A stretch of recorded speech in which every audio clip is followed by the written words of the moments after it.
Do you want to know what the 4 signs are that the narcissist is losing control? I've got them all for you in this video, so stay tuned.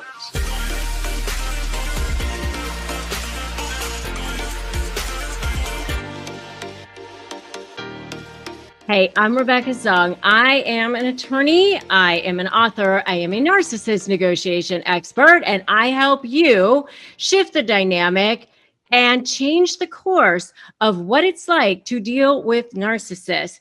They are everywhere. Yeah, 16% of the population is narcissistic or has narcissistic traits or tendencies.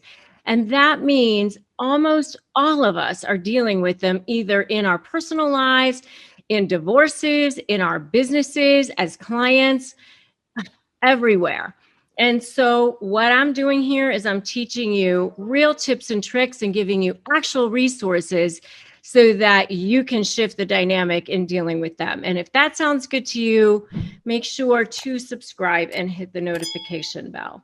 All right. So, when you're negotiating with them, one of the things you're going to be wondering is what's happening? How are you going to know when they're starting to lose control? And then what are you going to do about it when they start to lose control? I mean, you do kind of want them to start to lose control, by the way, because you want them to start to feel like you are in control, right? I mean, you want them to, not feel like they're the ones that have all the power all the time. So I want you to start thinking about that because sometimes, when you have been the target of a narcissist for so long, you're like, you want to have power back. But then on the other hand, you're like, I don't know if I want them to lose control because you get a little bit afraid of that. So you have to kind of live into it's going to be a little bit worse or probably a lot worse before it gets better because they're not going to go willingly, but it's okay. And that's what stops people a lot of the times. But then I want you to think about this. It's not good the way it is. It's never going to get better. You're never going to be free, but you will be free once you get on the other side of this. Once they start to realize that you are finally the one taking back your power, once they start to realize that you're no longer afraid and that you are feeling, in control and that you are directing the outcomes of this thing now, the whole dynamic is going to shift and it's going to be okay. They're either going to go away or they're going to interact with you like reasonable people going forward. That's going to be the ultimate outcome.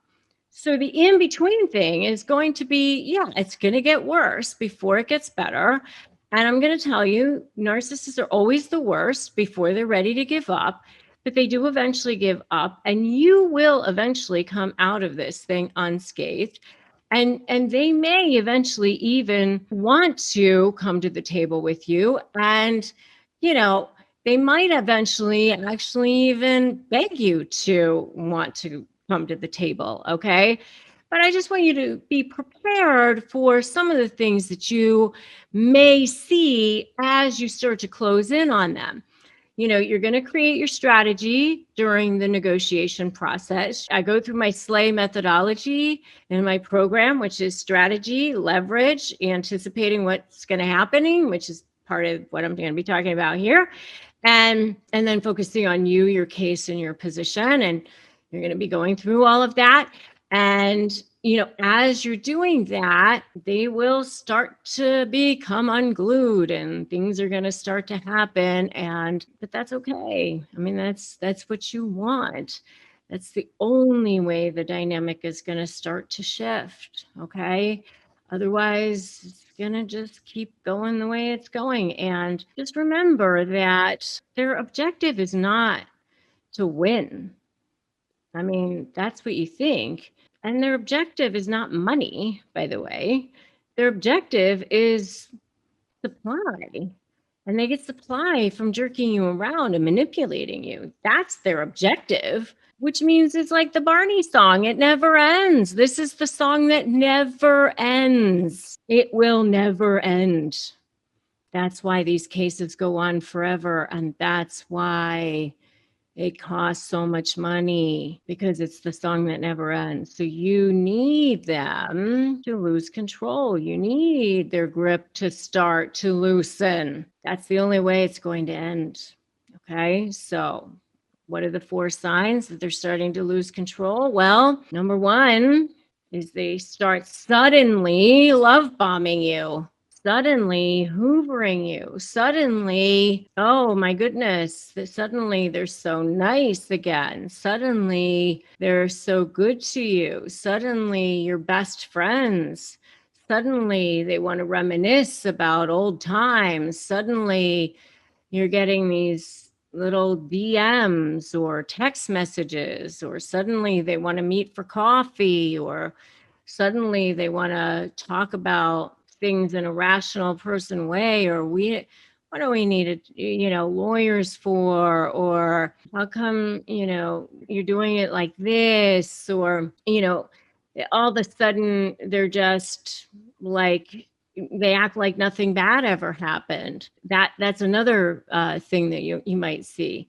It's just the sudden love bombing or sudden hoovering, whichever one you want to talk about. I mean, it's like however they kind of charmed you in the first place, they want to go back to that well and use whatever those wiles were and see if that still works. Okay. And sometimes it does with people. And sometimes when they do that, by the way, this is where I say you might want to ethically manipulate the manipulator. This is where I might say, okay, call their bluff and say, sure, sign the agreement. And then we can definitely be best friends again.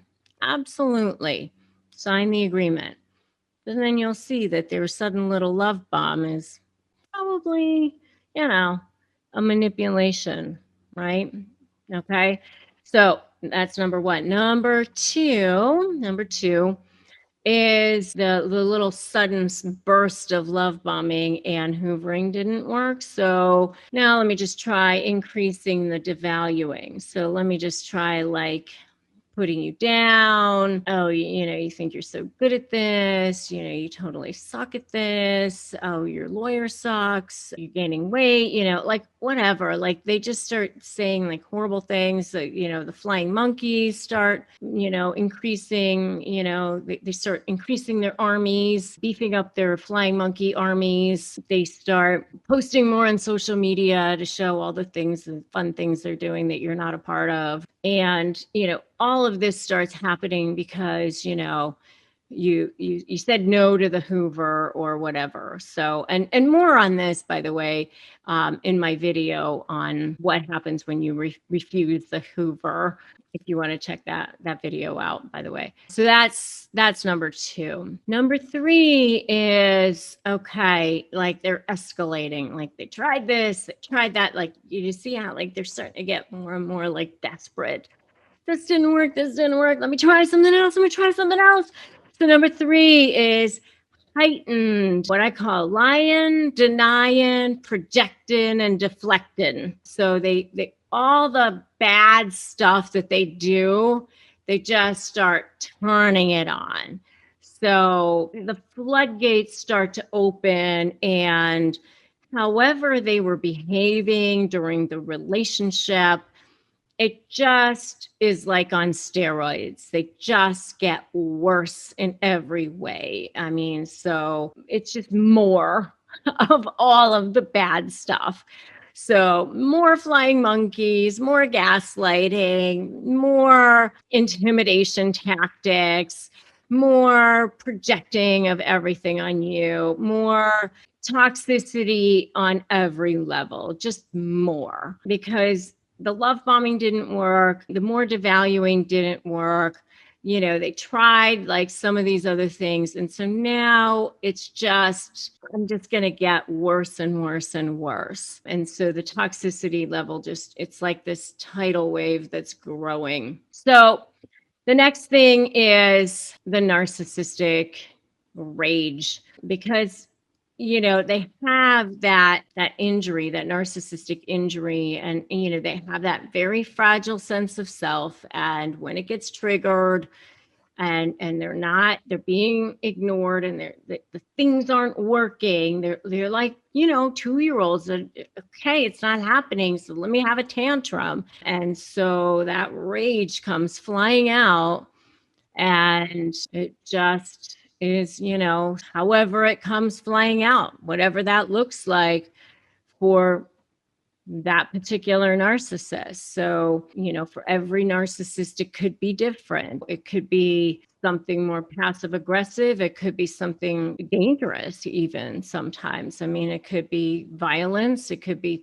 stalking. It could be threats of violence, threats of stalking.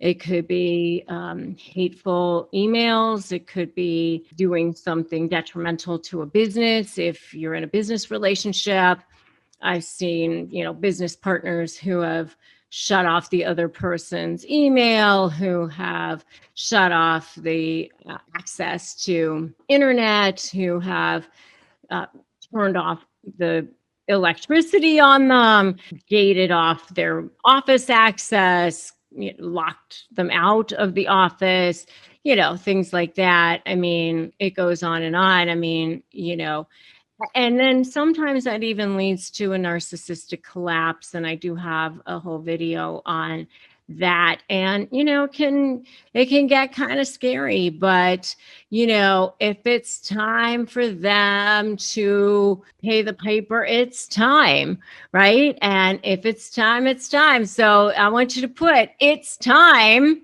in the comments, because it is their time. It's your time. It's your time to, it's your turn. It's your turn to be seen. It's your turn to have it be fair, right? It's your turn to turn it around. And you're going to start doing that by grabbing my free Crush My Negotiation prep worksheet at winmynegotiation.com, and definitely join my free private Facebook group at Narcissist Negotiators. And if you like this video, give it a like, give it a share, drop me a comment. And certainly if you want more tips and tricks, if you want more resources, you know, I'm sure I'm the only lawyer on the planet that's providing all this free information. So definitely, if you want more of this, feel free to subscribe and hit that notification bell. I'm Rebecca Zong, and I'm so glad that you're here. Narcissists are no joke. Remember that today is a great day to start negotiating your best life. You don't have to live this way any longer. So today's the day to turn it around. And I will see you in the next video.